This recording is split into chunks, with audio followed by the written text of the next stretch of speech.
Guten Morgen, good morning, grüezi, salamat pagi, ni hao, ohayo gozaimasu, merhaba, buongiorno, buenos dias. It's really a great pleasure to be here. It's exciting to come to Hamburg and see this initiative that's happening in Hamburg. The Smart Port is obviously a continuation of the whole discussion about how we're going to change our lives to use smart technologies. And it's really interesting to see how that started. You know, I used to be a musician and a record producer. I'm afraid to say I didn't study business or technology, but I studied theology and music. And when I was a musician and a producer, I worked in the music business. In 1999, some of you may remember Napster. Do you remember Napster, the free downloading tool, right? So that was 1999. I was in San Francisco back then. And the record company said, this is really bad because it changes our business model away from distribution. We cannot control distribution if we have free downloads, right? Turns out, today, all of the legal services in the world, Spotify, Deezer, iTunes, do exactly the same thing, right? Music is in the cloud. So it's very important to be able to look forward into the future. And this is what I want to do for you today. So my key topic is about digital transformation. And it's very interesting when you look around you, most of you probably have kids, right? When you look at your kids, there's a great saying in China that says, if you want to know about the future, ask your children. Right? Because children don't have an obsession with making money yet, right? Or having to make money. They can just look at what is and they can predict the future. Most of my work is not, however, to predict the future. Most of my work is to observe and then go forward 5 years from today and work on things that will help people reinvent. And I do this in many different industries. Many of you may not know what actually a futurist is. So I gave you an interesting sort of symbol of what I do. So I do a lot of listening. And I think this is very important for you guys also in your business because your business is a very long-term business. You have to plan 10 years ahead, 20 years ahead, like the satellite companies that put satellites into space. So it's very important to listen to what goes on and to develop imagination. I mean, who would have thought, think about this for a second, right? Who would have thought that you are here today, you can use an app called Say Hi or Google Translate to instantly translate a conversation in 34 languages? Right? If you haven't tried it, you should try Google Translate or Say Hi. It costs $2. But Say Hi allows you to have a conversation. I was in Tokyo a couple of months ago. I had a half-hour conversation with the sushi chef. He spoke Japanese, I spoke German, into the app. Huh? And it worked. It was not like Google Translate, it actually worked, right? So science fiction, you know, you guys are probably familiar with some science fiction movies, was actually a lot of science fiction is becoming true today. So think about all the things that we're looking at, for example, automated processes and unmanned vehicles. You know, there are people saying that most airlines would be happy to not have a pilot. Right? They don't have to pay them, and there would be no unions, right? I guess it's a good or a bad. You know, the robot would not join the union, I suppose. But in any case, because it's allegedly actually safer. Right? But how would you feel about flying in an airplane that is a robot? Right? I'm not so sure about that, right? Whether that works or not. So technology and transformation is really important. My company is based in Basel in Switzerland. I spent 17 years in America, but I'm from Germany originally, so if I speak too quickly and say too many things, that's the American speaking in me. So we do this for about 150 companies around the world. We help them to develop future scenarios and to observe the future. This is the most important slide of today. This is a slide depicting the fact that we live in an exponential world. Moore's law, you're familiar with, Metcalfe's law and other laws like this. The development of technology is absolutely mind-boggling, right? When you count 1, 2, 3, 4, 5, 6, 7, that's actually a very linear progression. When you count 1, 2, 4, 8, 16, like you do here, the changes are absolutely fundamental. And we're now at the takeoff point of the curve. Remember all the stuff we talked about 10 years ago, the paperless office, right? Didn't happen. Now it's happening. 20 years ago, the flying car, right? Electric car, Flying, no, but electric car, right? Shared car is happening. And all the things we're talking about takeoffs every week. There's a major accomplishment. A colleague of mine said the other day, this year will be the first year that one of the big oil companies will get out of the oil business to go into sustainable business. We're talking about exponential changes, mind-boggling changes that we're seeing. Humanity will change more in the next 20 years than in the previous 300, since the Industrial Revolution. And some of that is actually pretty scary. And when you think about that, how machines are taking over our lives, right? You know, when you do research and you talk to people, Facebook users, for example, between, say, 15 and 30, and kids, if you ask them who is your favorite person in the world, what is your best friend, you know what they say? My mobile phone. Right? I mean, the changes that we see happening here. Some of you, again, going back to your kids, if you give your kids a CD or a DVD for Christmas, they will call a therapist. Right? Right? They'll say, what is wrong with you? Where have you been? Nobody has these stupid plastic things. Anybody still buy CDs here? Sorry about that. Yeah, Anyway, I mean, now you can use a mobile phone. You can use an app to get divorced, just in case you are in need. There's 35 apps to get divorced on the mobile. Right?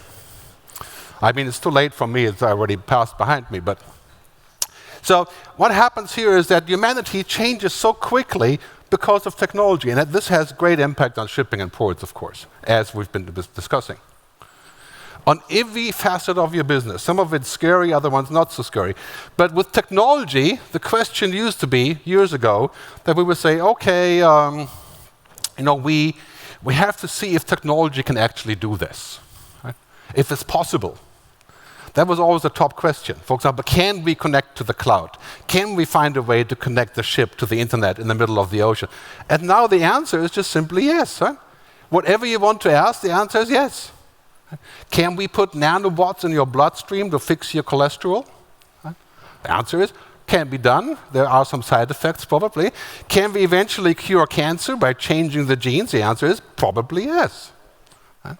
So now the question of technology has become different, right? Take this thing called Uber. Anybody here know Uber? Right? It's a great taxi service that is a peer-to-peer, like sharing rides and stuff using internet and mobile. Right? Here's an interesting fact. The Columbia University study said that if you had a fleet of 9,000 autonomous cars in New York, you could get rid of all the taxis. 9,000 autonomous cars correlated through the cloud and mobile devices would cover all of the traffic with an average person waiting 36 seconds and the fares being 50 cents per mile. That's what technology does. Now imagine if you're a taxi driver, you don't like this. Right? I mean, if you're a record company, you don't like the internet until now, maybe. Right?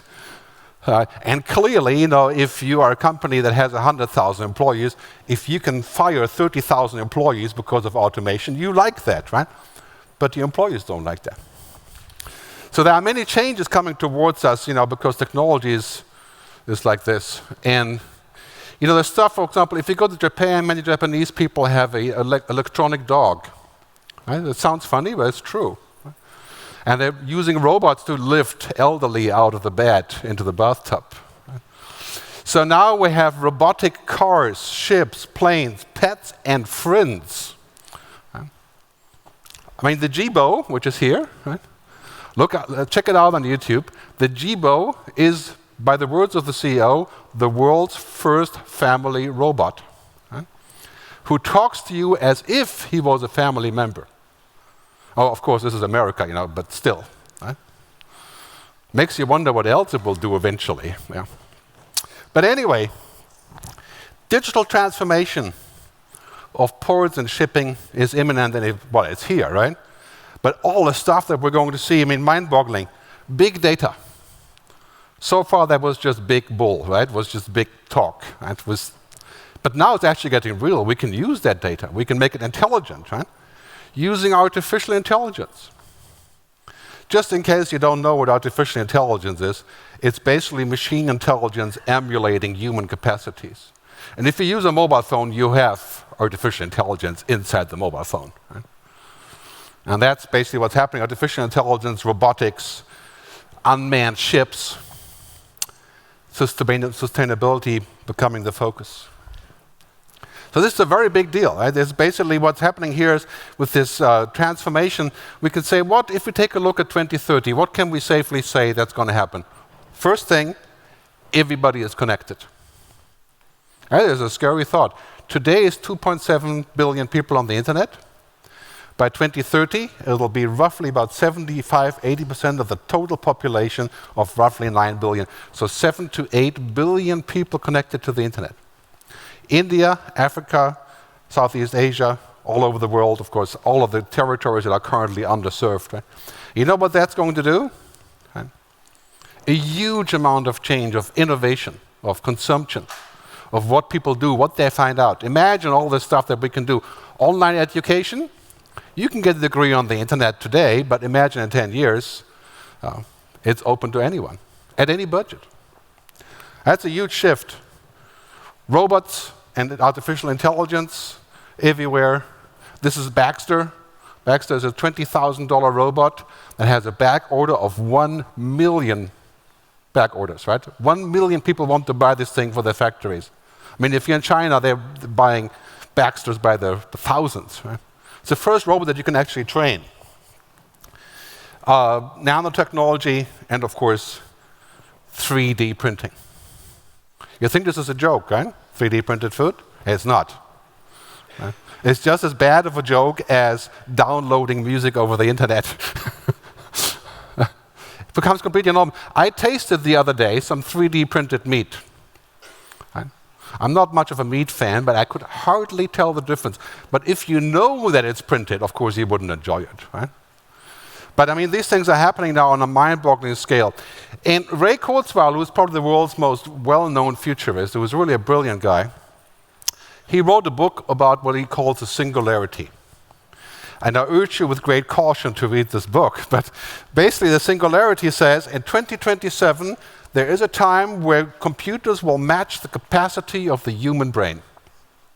You know, right now we're at 0.6, under 0.16% of the human brain with the biggest computer in the world, in terms of processing. Never mind emotions, of course, right? Which do exist, by the way. But this singularity moment is basically saying at that point, machines can handle lots of human tasks, and that can be good or can be bad. I mean, if you're obviously running ports, machines handling things in a really good way is a huge deal, right? I mean, that changes the whole equation. But I want to remind you of one thing before we go on from this, right? This cartoon says it all. We weren't downloaded, we were born. Right? And I think for the foreseeable future, that's still going to be the case. Maybe some people Google will eventually offer downloading of babies, I suppose. Now, what that means for me is, yes, we're going to have automation, digitization, virtualization, robotization, and other agents pretty much everywhere. But the key thing is, business will always be human, right? I mean, let's not forget that. This is a very, very important part of why people do business, right? Despite all the technology that we're talking about. So what the key question is for 2030 that I have for you and your companies. I use Gary Hamel for this, who said the single biggest reason that companies fail is that they overinvest in what is as opposed to what might be. And we can say this is our problem in Europe, right? Maybe not in Hamburg. But I live in Switzerland, where we never invest in what might be because we don't want to take a risk. And in America, where I spent 17 years, it's the reverse. You never invest in what is, you always invest in what might be because you're looking beyond the obvious. So that's very important. Let's take a look at what might be in your future. I think this is becoming crucial for us. As I said earlier, supercomputers today are not a match for human brains yet. But this is what happens when you think about this story that Hemingway says, how does a man go broke gradually, then suddenly? And this is how technology is changing, right? Very gradually and then suddenly. Here's a great illustration from Mother Jones, talking about how long does it take for computers to have the same brain power as the human brain, right? not much happens for a long time, but in the last 14 years, boom, it's there. Right? Here's a snippet of this. If you don't think that technology will change every aspect of your life in the next 10 years, you just haven't observed what we're seeing today. This is really something that we have, on a personal level and a business level, have to get ready for. And some of what we need, of course, also a critical viewpoint. Not all of technology is good just because it exists. There's other thing to think about. So here, it's a very important book that a friend of mine wrote called The Exponential Organization. I urge you all to buy it. If you're in this business, you got to read this book because your business is vastly exponential. And here's a graph showing the difference between exponential and linear. Right? I mean, exponential goes up like this and linear continues. People are not going to be exponential. Right? Your kids aren't going to be exponential because they have a mobile phone. Right? Or we don't think faster because we Twitter. We don't have more friends, real friends, because of Facebook. We cannot be exponential. But we have to think about what that means. And this is the sweet spot, right? The disruption. And I can tell you right now, I looked at this the last couple of weeks, your business is about to be disrupted by a lot of very, very serious startup funded players. Right? I looked at this VC funding website the other day. There's about 850 companies who are funded to bring technology to shipping the maritime business. And yes, of course, there's a lot of things are pretty hard to disrupt, right, because they're complex. Right? But that's only a temporary protection. So disruption is coming there. How will this impact ports in the future? These 5 trends I've taken from a recent report from McKinsey and Tata about disruptive technology. Automation of knowledge work, robotics, autonomous vehicles. Sounds kind of like geek territory, right? Like you have to be a geek to appreciate this. But I tell you, in a couple of years, this is just about as geeky as sending an SMS. It's something we have to get used to.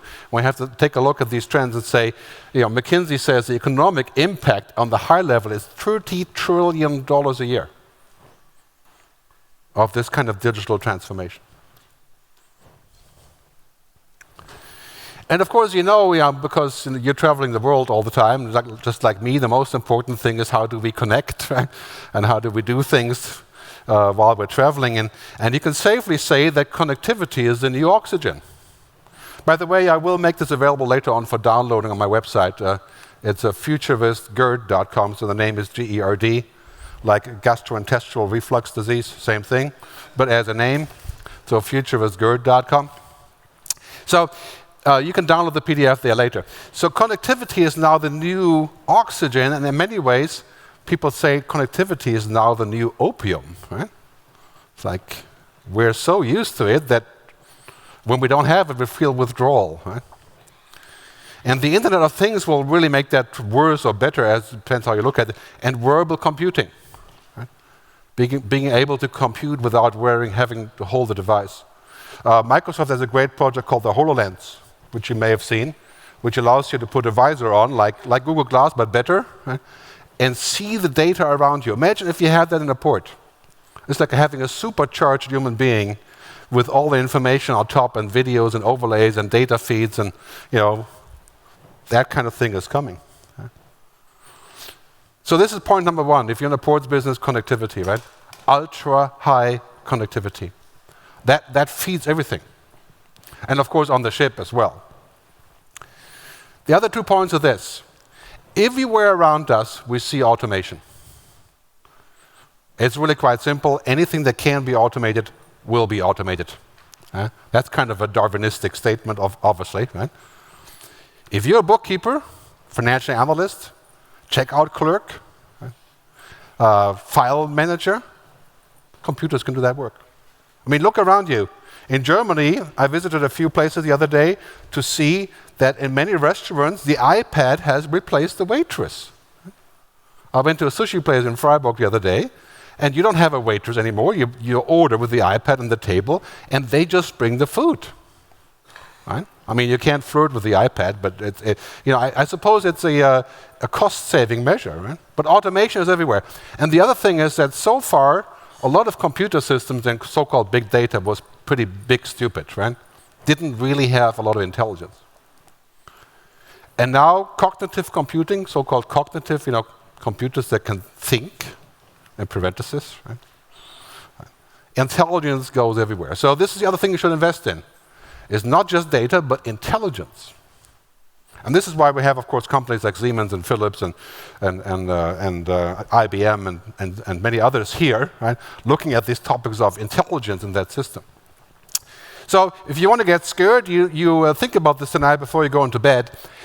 Everything becomes connected, intelligent, observed, efficient, and optimized. I put a little star there, right? Because the star says, of course, not everything will, right? But the thing is, of course, when everything becomes intelligent, everything is observed. So that also creates a problem, right? Because we don't want to be observed, but we would like to observe others so we can learn from the data. And think about that for a second, right? Google's main mission in life is not to index the web, right? It's to index us. Right? They make money by indexing us. So in the shipping business, this means that everything that happens can be connected, observed, optimized. Right? And this is all going to happen in the next 5 to 10 years. Again, some of that is a critical issue when it's about jobs, right? You will have less people in the end working. There's no doubt about that, right?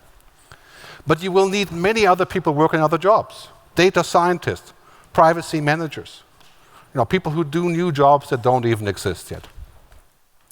Here's a good colleague of mine, Jeremy Rifkin, which I urge you to read his books. He says the Internet of Things means we have to turn infrastructure from dumb into smart. Does that ring a bell for you? Turn infrastructure from dumb into smart. And the funny part is I looked at some of your profiles before I got here.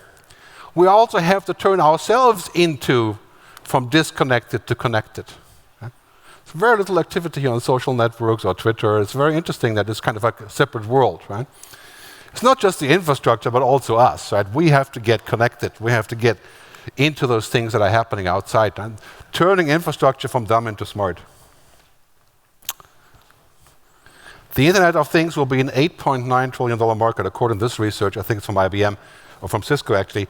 227 billion connected things.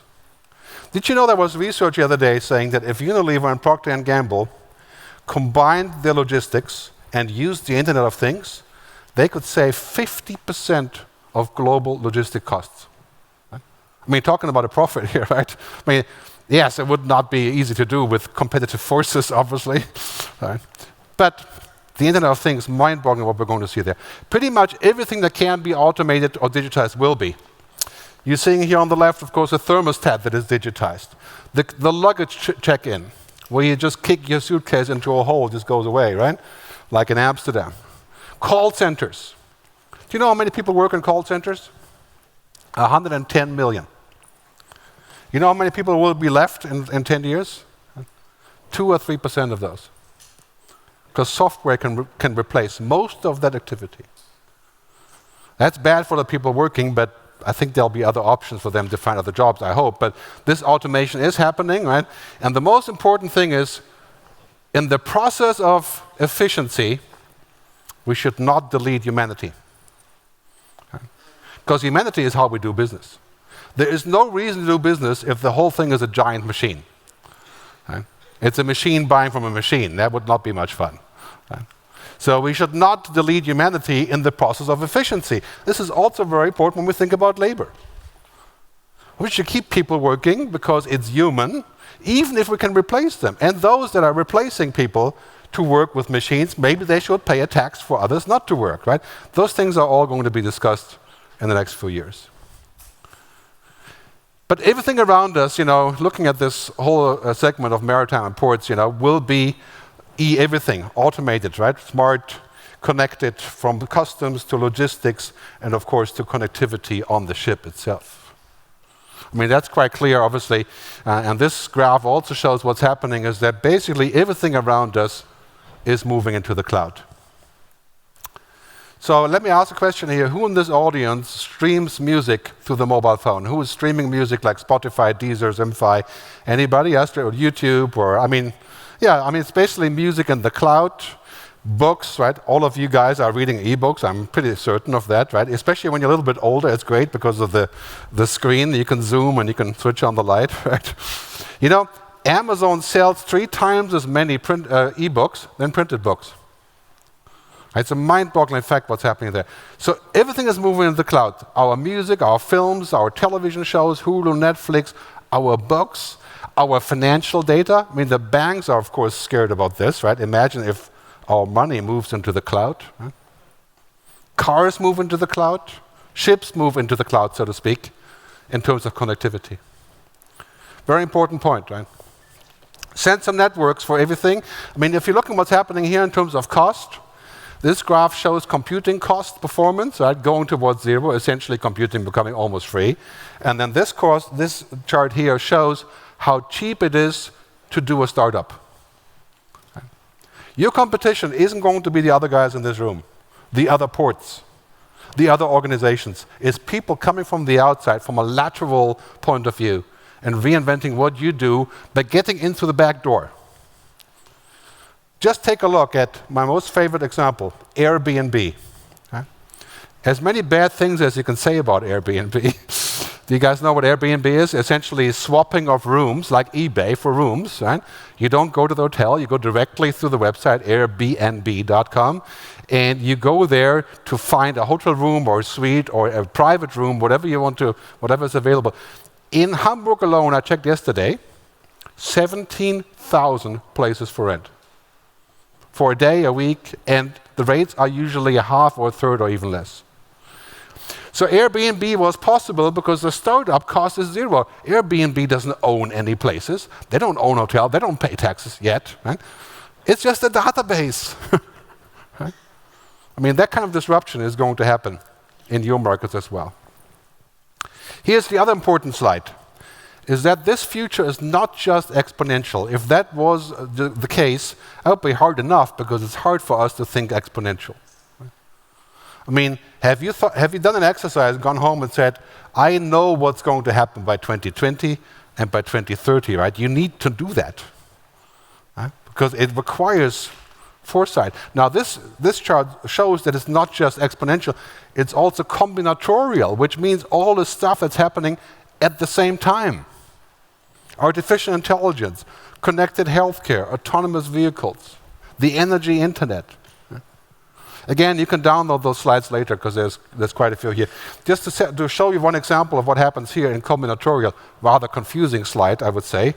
But it shows you everything is interconnected.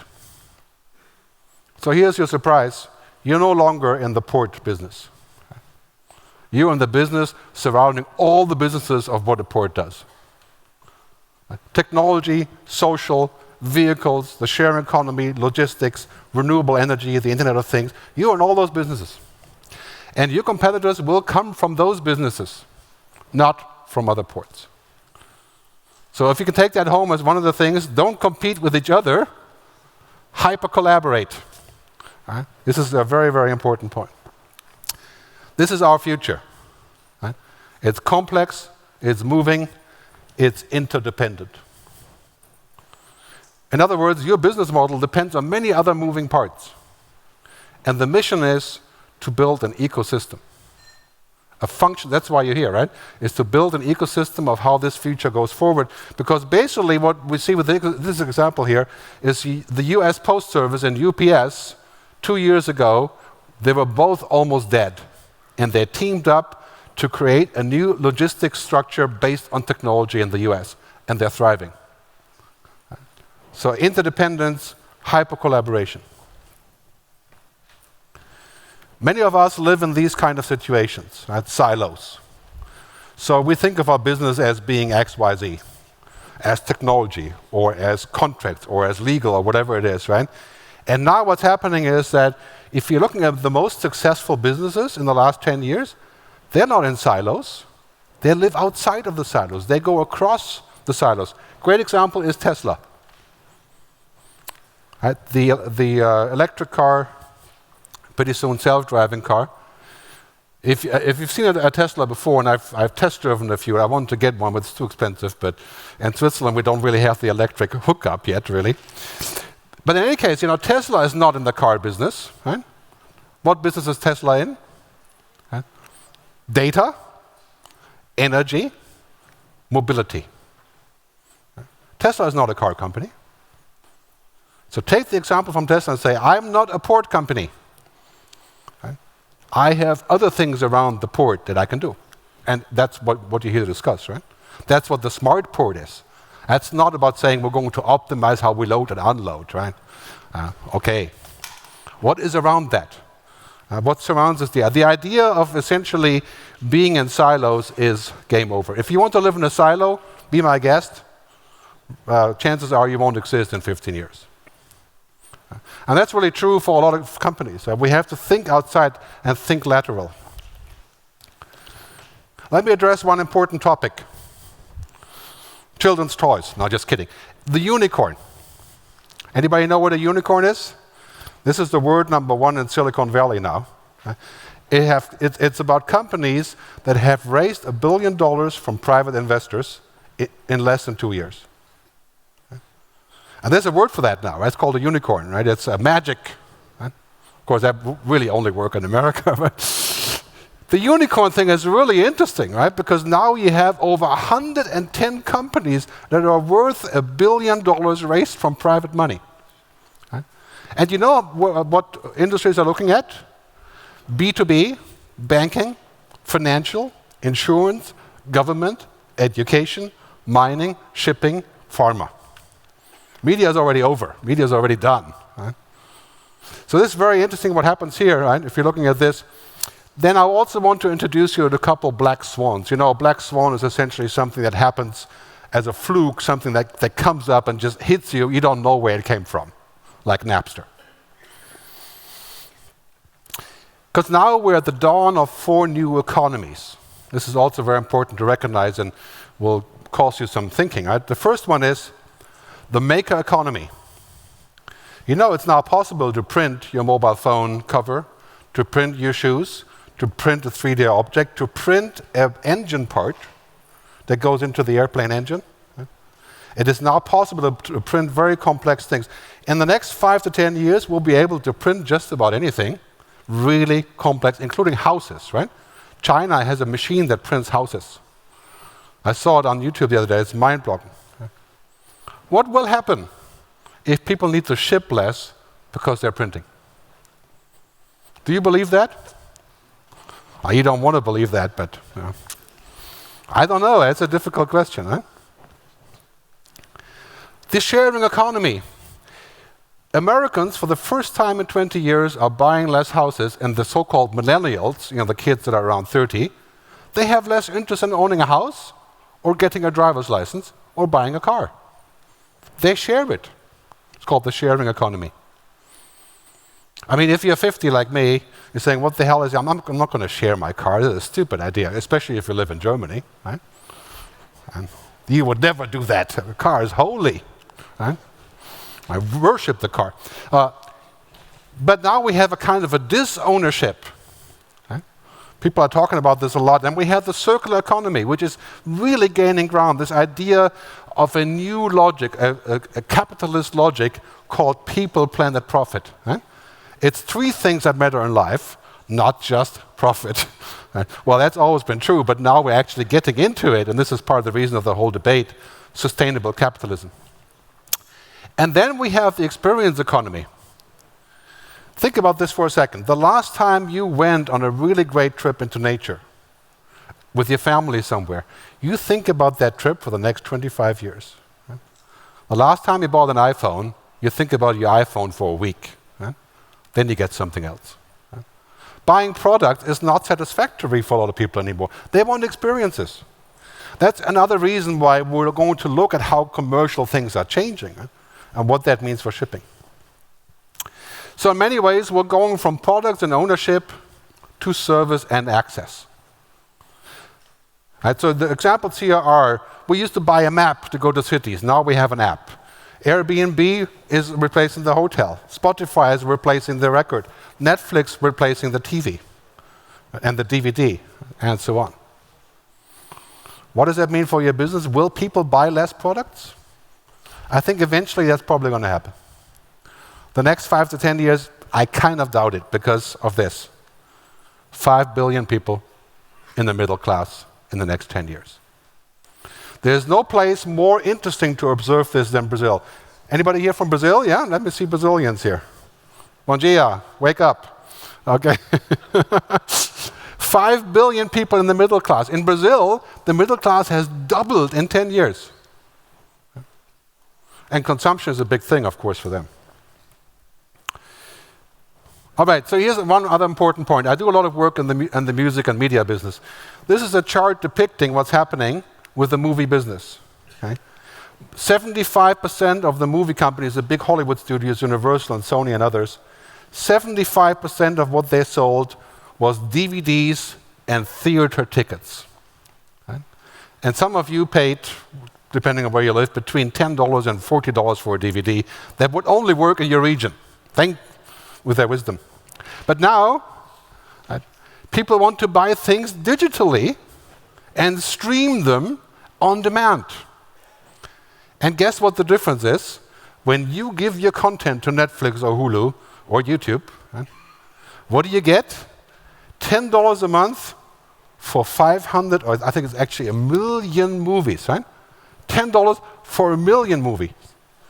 So all of a sudden, the margin has gone from $25 for a DVD to 0.0, per stream. And what are you going to do? You're going to say, well, we're not going to do that? That's what digital stuff does. Right? That's what efficiency does. And that is going to be part of your future as well, that kind of change, right? The change for the billion-dollar startup club, here's a couple of things. Also interesting to observe that many of those unicorns are in the US and in China. Right? I mean, that is an interesting fact. Right?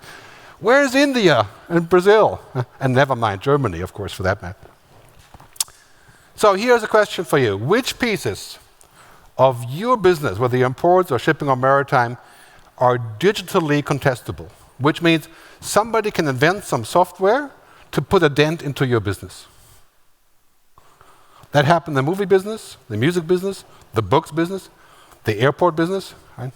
I mean, people that are now inventing virtual travel, like telepresence and holograms, that is going to cut into airline travel. Not now, but when it's good. So which part is contestable? Very good question. And then IBM comes up with this whole idea of cognitive computing, computers that can think along like a person. And here's a question for you. Do you think we're going to have sentient, thinking ports in 10 years? Ports that can actually think like the person that thinks now that runs it. That is a crazy idea, right? I mean, I can see you laughing and saying, oh my God, he's really smoking something. Sentient ports, right? I mean, this follows computing in general, of course. IBM has a chip. It's called the cognitive chip, right? The neurosynaptic chip. I mean, it's not a joke. Right? This is actually here. Cognitive computing and the shipping business. Here's a short clip that you should see. Cognitive computing enables people to create a profoundly new kind of value, finding answers and insights locked away in volumes of data. Whether we consider a doctor diagnosing a patient, a wealth manager advising a client on their retirement portfolio, or even a chef creating a new recipe, they need new approaches to put into context the volume of information they deal with on a daily basis in order to derive value from it. This process serves to enhance human expertise. Watson and its cognitive capabilities mirror some of the key cognitive elements of... I'll spare you the commercial here, but you should talk to those guys in IBM and Cisco and all the other ones that do this, right? Cognitive computing and artificial intelligence, that is a major thing coming towards us in terms of efficiency, optimization, making things work. Will most of your future employees look like this? I hope not. Right? But of course, some of them can look like this. I mean, for somebody that's just putting in data, you can probably have software do that, right? I mean, what we're seeing here is a trend towards predictive analytics, anticipatory services, prediction model, predictive analytics. I mean, most of you are already into this, but basically what we see here, this is a company that the CEO of Facebook founded called Vicarious. Their headline is, we're building software that thinks and learns like a human. That would be useful, right, if used in the right context. So what we see here is basically the combination of ambient computing, which means computing everywhere, predictive analytics, and what I call super intelligence. Making the business truly smart. Again, like I said before, super intelligence does not mean that you have actually found a human relevance to it, right? There is a difference, which I'll show you in a second. But basically what we're seeing here is a combination of that I think is going to be extremely powerful in the very near future. I have 2 more points and then we'll wrap up. One point is energy problem will be solved. Right? I mean, what we see now in terms of innovation is absolutely astounding. Whether you bank on solar or wind or alternative energies or, of course, gas and other things, I mean, the energy problem is just about being solved. We're moving to a place, for example, in solar, where there's abundant possibilities and very, very low prices. Basically, every wall can be a solar wall. And now we have batteries solved, so that whole thing is going to be a very big deal. In my view, sustainable is the new profitable. This is a very hard thing to understand, because right now you get punished when you think about sustainability, right? Because it costs more. In 10 years, sustainable is the new definition of what a profitable company is. If you bank on this today, you'll get it back in 10 years. I can guarantee you that. It takes a bit of stamina to do that. I'll skip some of this. I just want to say one more thing about the human part, right? Once we've reached efficiency and everything is optimized and everything is working well, which is roughly in about 5 to 10 years, then we say social and emotional intelligence, people, will be the key differentiators. We cannot drop the people out of the system, right? Because it's good to have this, but we also need this. Right? Who makes those decisions? What are the ethics? What are the values behind it? Keep in mind, business is 90% emotions and trust and values and relationships. Right? The rest is technology. Right? And maybe technology will eventually be 20%, right? But not 90%. So there's kind of a double thing that we have to watch out for. Kevin Kelly says, machines are for answers, humans are for questions. Right? Keep that in mind. Don't drop the question just because you have a machine. Okay? Ultimately, that is our job in business, is to ask the right questions. Okay, I got to wrap up and come to the last part here. Quick summary. We weren't downloaded, we were born. Very important. Great quote from Gary Hamel. You have to look at what might be in order to survive the future. It's very important. 3 to 5% of your time should be spent at looking what might be, not what already is.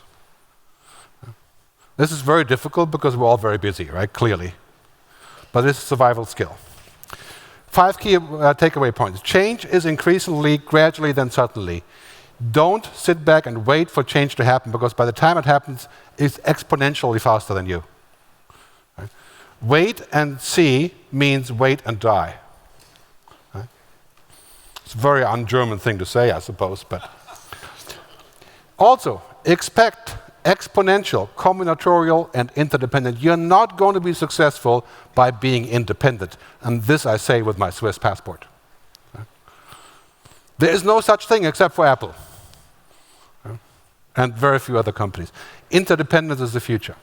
Think hyper-collaboration, think ecosystems. Machines are for answers, humans for questions. And the last point, examine the areas when you go home tonight where you are digitally contestable. Look at your business and say, how could somebody come in with a fancy piece of software, really powerful technology, and disrupt what I'm doing, because that will happen in the next few years. Right? Whether you run ports or ships or maritime or pretty much anything else. So I want to thank you very much for listening. I'll leave you with this quote from Alan Kay. The best way to predict the future is to create it. Thanks very much for listening.